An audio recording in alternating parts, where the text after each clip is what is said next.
Hey, welcome. In this video we will be discussing late summer repotting, and because I know it's a controversial technique, uh, waited a few weeks to show the results before I show what I did.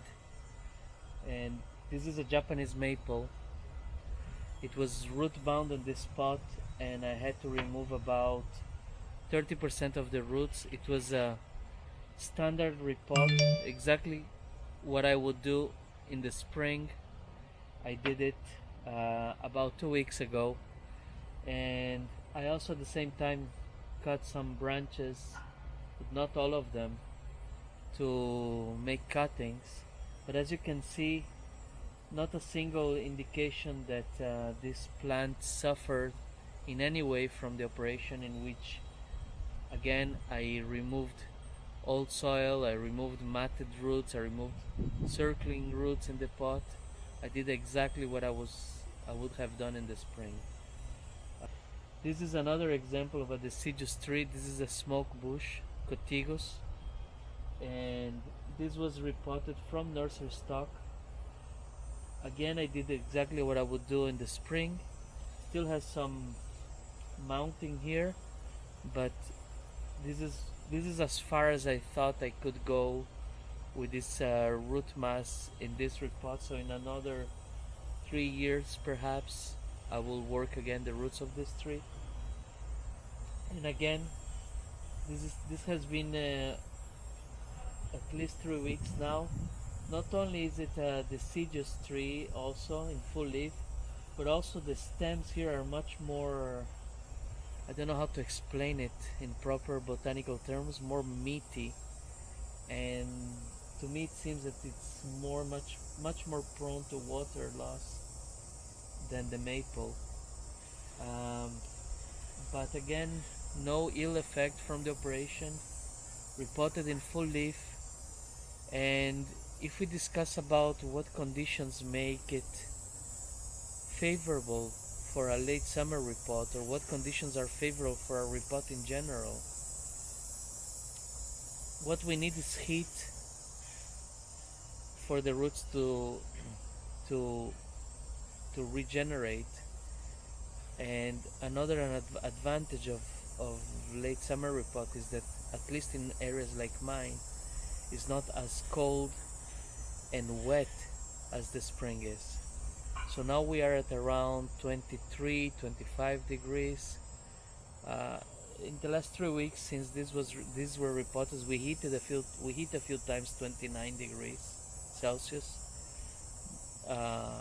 But it's much easier to control the balance of water and oxygen at this time, if your schedule allows, obviously, than in the spring, having to move trees, protect them from the rain, not having warm temperatures at night and during the day for the roots to regenerate, and also at a time of the year where the tree is heading or already is on its vascular growth season, as opposed to the spring, where the energy in the roots, and in this case as well as this one, energy that would have been cut out would have to be shared between regeneration of the roots as well as production of leaves.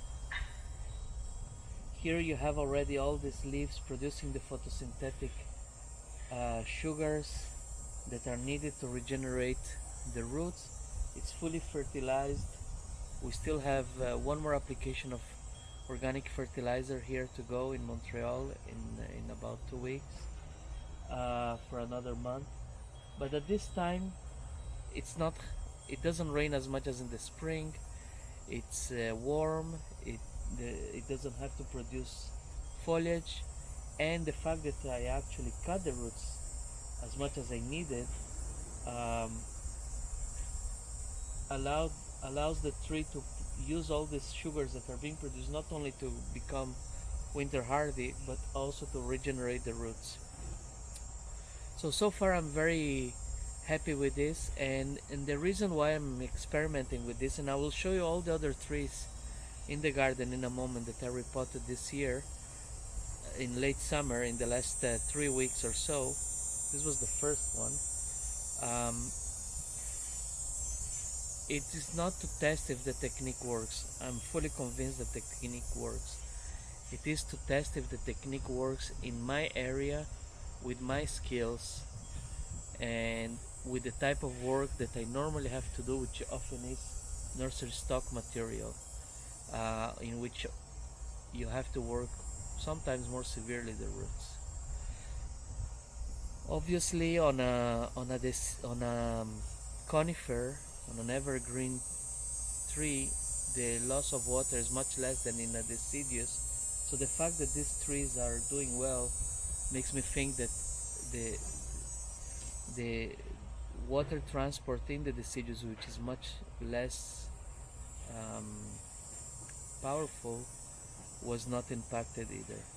We will again, in the deciduous, in a conifer, of course, we will not know if I kill the tree until maybe next year, and there will be other factors like winter, the severity of the winter, how early we have snow here. Not all the trees will be put on winter storage. I don't have enough space for everything, but some of the more critical trees where I had to work the roots much more severely, or where the health of the tree is much less guaranteed, I will put them in storage. Much earlier this year, not in the spring, but let's say late spring, almost early summer, I did a few other repots of trees in full leaf to experiment, and again the trees did not demonstrate any change in behavior. So I'm fairly convinced that this is the way to go for me here in Montreal, but we will see the results next year. Again, if the deciduous work, I see no reason why the conifers, the evergreen conifers, should not work. Another tree that was transplanted in full leaf appeared in a previous video, which was what I called an emergency repot. Now I come to see that it was not emergency at all. It was the right thing to do, although it was earlier in the year and we were still going to cross the heat of summer, but it started growing well, and I'll show you. It's there right behind the camera. I'll show it in a moment. So what I suggest is experiment in your area with the type of trees that you have, with the type of work which you have, for example from nursery stock, that is often the case, and with your skills if it works for you. And it certainly appears to work for me, and I will continue with this. I will come back to this issue next year for sure, to show these trees and to discuss any successes and any failures, and try to understand why those failures happen. Some of the trees that I repotted were extremely root bound from nursery stock that I bought for a discount in nurseries in the areas where they keep the trees that they don't know what to do and they didn't quite decide yet to discard of, so they sell them for cheap, but sometimes the root mass is in very poor condition. So let's go around the garden a little bit now, and I'll show all the trees that I repotted and how they're doing at the moment. Thank you for watching, and if you like, please subscribe, leave your comments. I'm happy to answer all questions, and I hope that my experience helps you improve your practice as well. So now we'll do a bit of a walk through my garden, and I'll show you the trees that I repotted in the last 3 weeks, in addition to the ones that we discussed just before. And yeah, let's go.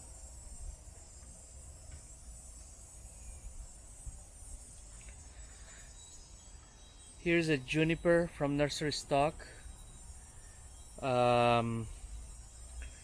Maybe 20% of the roots were affected. Here is the maple that we just discussed, and here is the Amur maple or mountain maple, not entirely sure, that appeared in the repot video where I called it an emergency repot. And all of this growth on the left is new growth, and on the top here you can see here the dark stem, and then all of this is new growth, that, and here at the base too, that came after the repot. So definitely save this tree.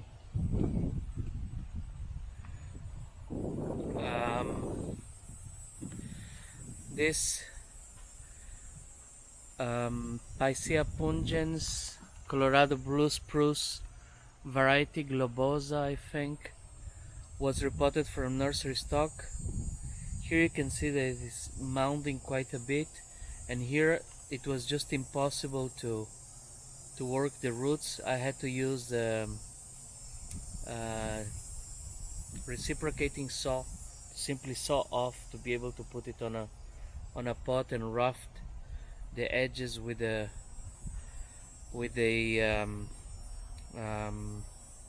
chopstick. But whether it survives or not entirely sure. I had to do such a strong operation on a Colorado blue spruce when I just started my bonsai adventure, and but at the time I didn't know any better, and I styled the tree at the same time, and who knows, well, that tree died for sure. This tropical cerisa was reported short 2 weeks ago. For sure it doesn't matter for it.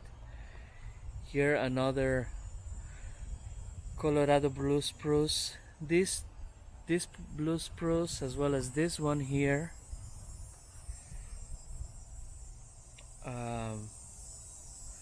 were reported at the same time as the other one, but this one the roots didn't require a severe work as the other one, and we will see how they fare. It's quite an interesting, unusual nebari found here, so I'm not entirely sure where the front is yet, but a nice bonsai tree should not have a front, should have many fronts or none at all.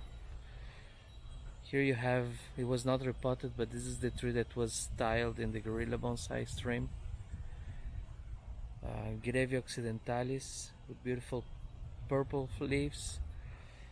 Coprosma. This Tsuga canadensis was repotted from maybe a 3-gallon into this very small pot, so my hand here for comparison. And again, surprisingly, I did not have to remove that many roots to make it fit. And it's not styled, of course, but the earliest that we can put a tree on a pot, the more of the bonsai effect we will have. I will work this dead wood in the future, and it will be a beautiful tree. This juniper was repotted also from nursery stock in the last 3 weeks. It has extensions growing. It started growing more after the repot than in the neglected state that it was before. Again, from nursery stock to this pot, which is not that big either. This mugo pine,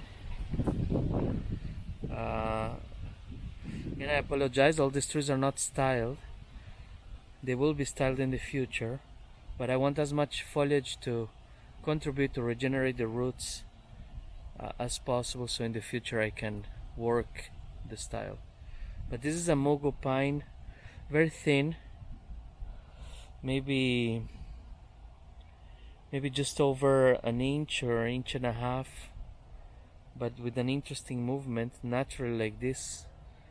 It was growing on a 1-gallon nursery container.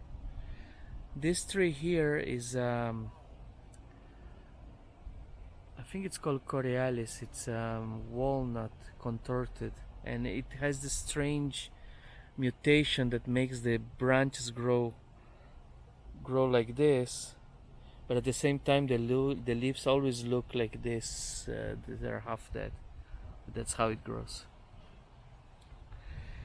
This is the Thuja forest, where I added an additional tree which is quite big, but a lot of the top will be ginned, and the fourth tree is there in the back. It's of course we don't know if a conifer is doing well, but I see already a change in the absorption of water. This here is another Picea pungens that I thought it had died, and it only budded out in mid-June. I was about to give up watering it, and I lost a lot of the old needles, but whatever is still there, it remains. And the soil was so compacted, nursery soil with very little viable roots. Actually, it reminds me of how Ryan Neal discusses that spruces have very coarse and small root systems. This one was certainly the case, and I believe that either it's dead already, condemned already, or I saved it through this late summer repot. This is here behind this juniper, the Guinness juniper, we have this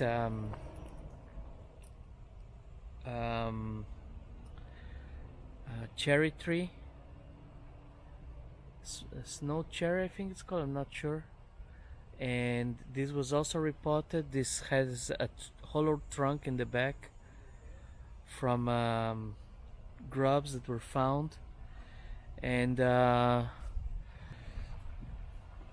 these were three occidentalis variety nigra that were repotted into a forest planting.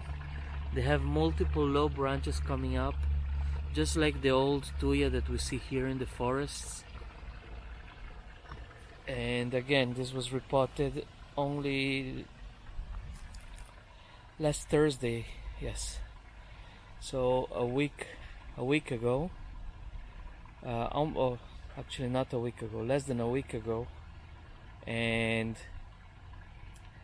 yeah, I will not know if it survives or not, but I believe that it will be fine, because of the three trees that I worked, the two in the front didn't have to perform any major root work. The one in the back,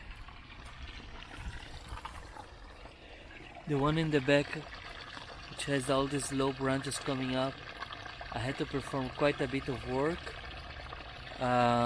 And actually this is the front of the forest, by the way. But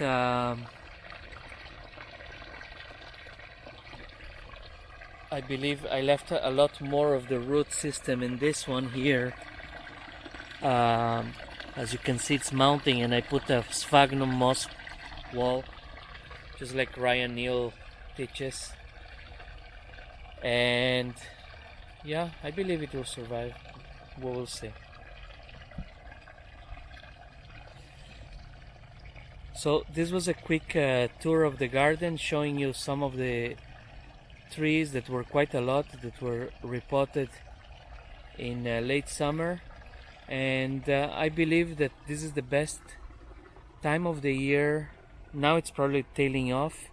You have to balance two factors in your area: how quickly the temperature start becoming not an issue. If you have temperatures in around 30 degrees Celsius, that's quite a bit, but if you are in the mid-20s, it's okay. Now you have to measure, counterbalance that to how long you have until winter arrives, and winter is coming here in Montreal.